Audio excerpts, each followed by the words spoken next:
Shalom, shalom, les amis de la bonne nouvelle. Je vous salue dans le nom précieux de notre Seigneur Jésus. C'est encore un plaisir pour moi de vous retrouver en 2026. Les vœux les meilleurs pour moi, c'est que vous ne chappiez jamais, vous ne chappiez point au plan de Dieu préparé pour vous.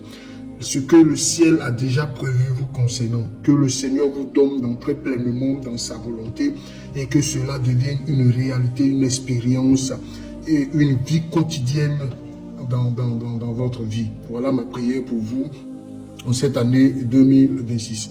Alors, comme d'habitude, je voudrais partager quelque chose avec vous, une pensée avec vous. Et cette pensée se trouve dans Marc chapitre 5, versets 21 à 42. C'est l'histoire de Jairus et sa fille et la femme qui avait la perte de sang pendant 12 ans.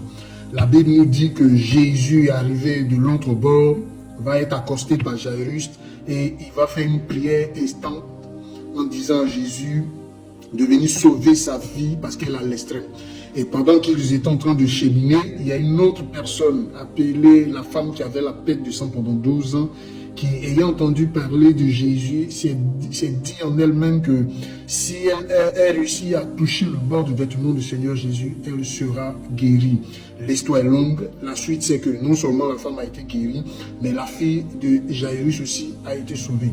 Alors, ce message-là, sinon ce test, c'était, je dirais, le dernier test que mon père spirituel a utilisé en 2025. C'était le dernier message. Et pendant qu'il était en train de prêcher, j'ai posé une question, comme d'habitude, je le fais quand je suis en train d'écouter un message, ou bien j'ai l'habitude de le faire.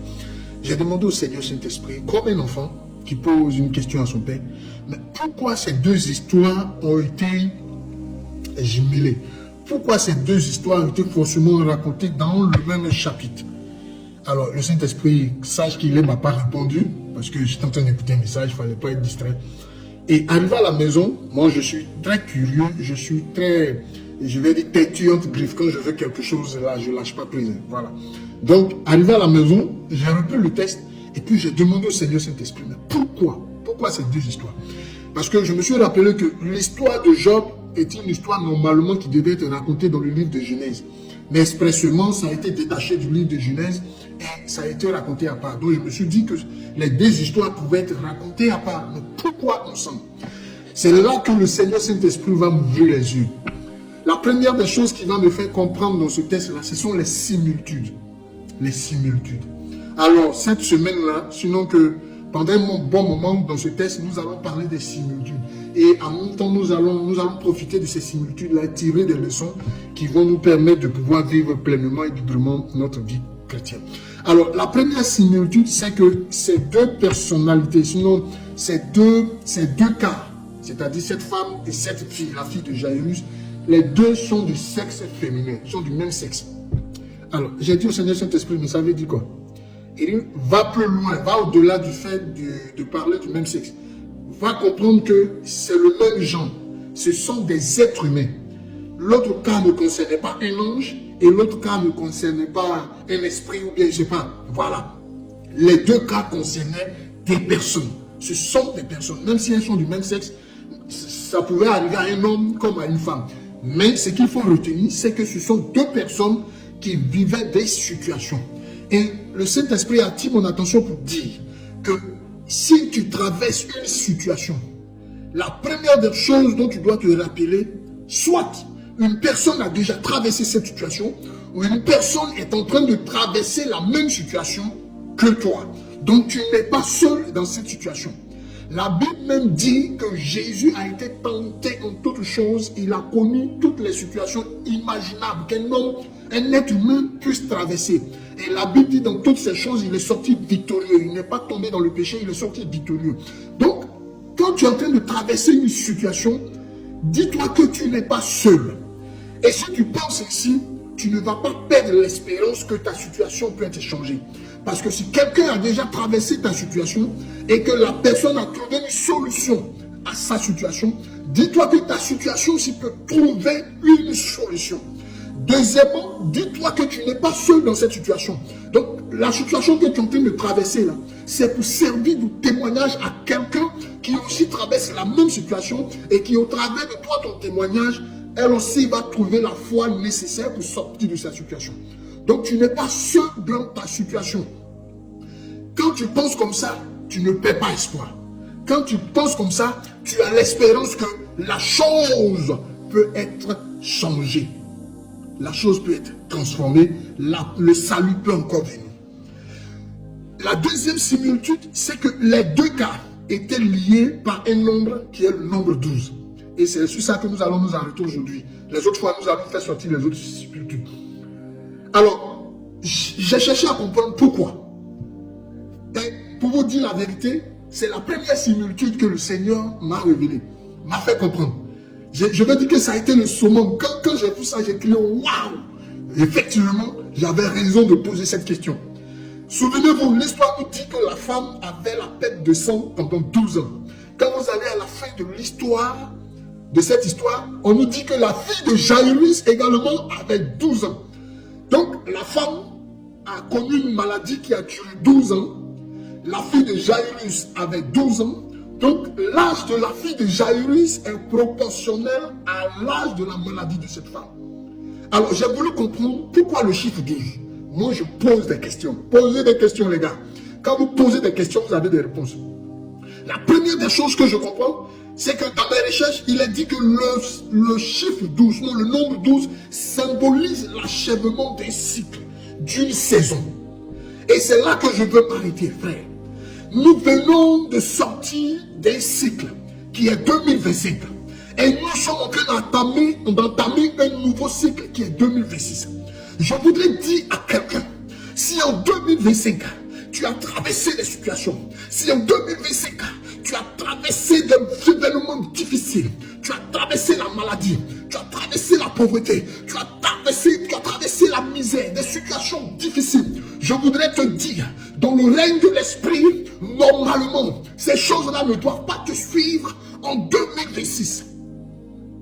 Pendant 12 ans, tu as connu ces situations.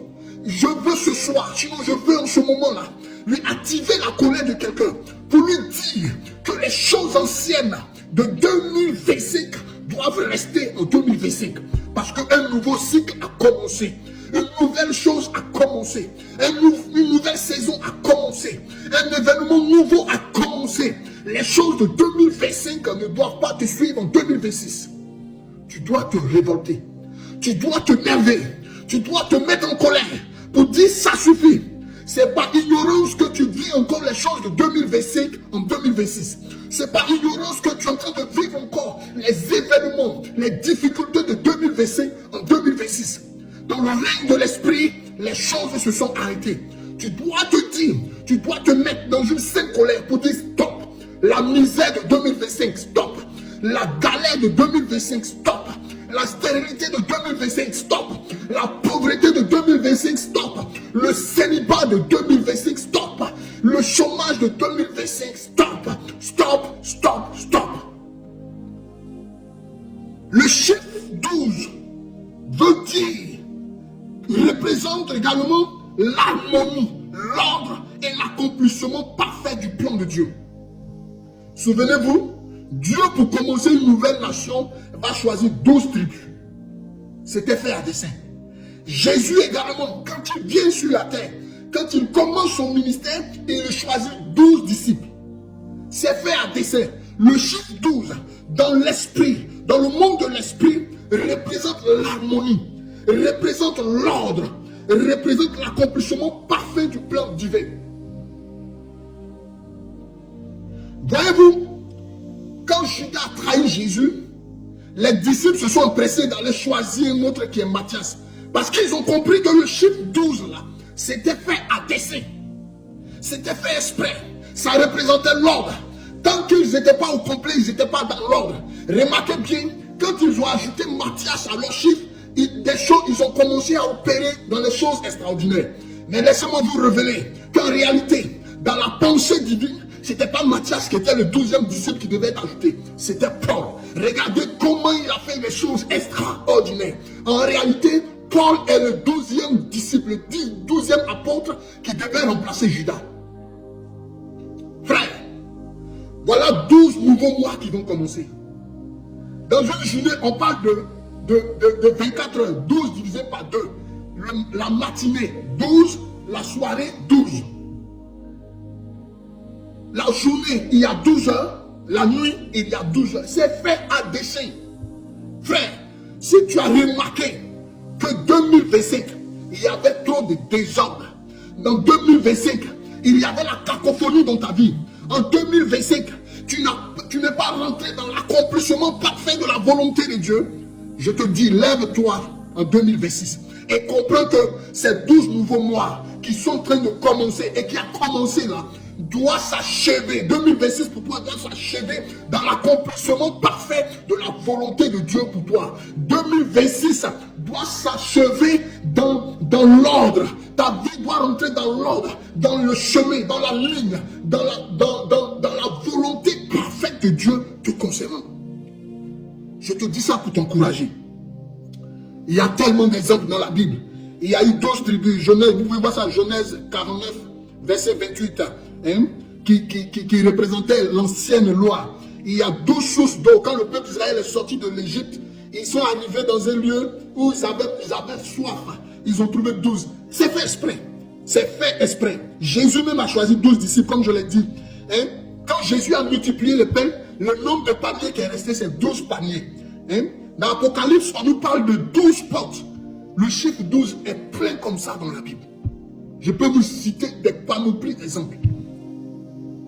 C'est fait exprès, frère. Tu dois te réveiller.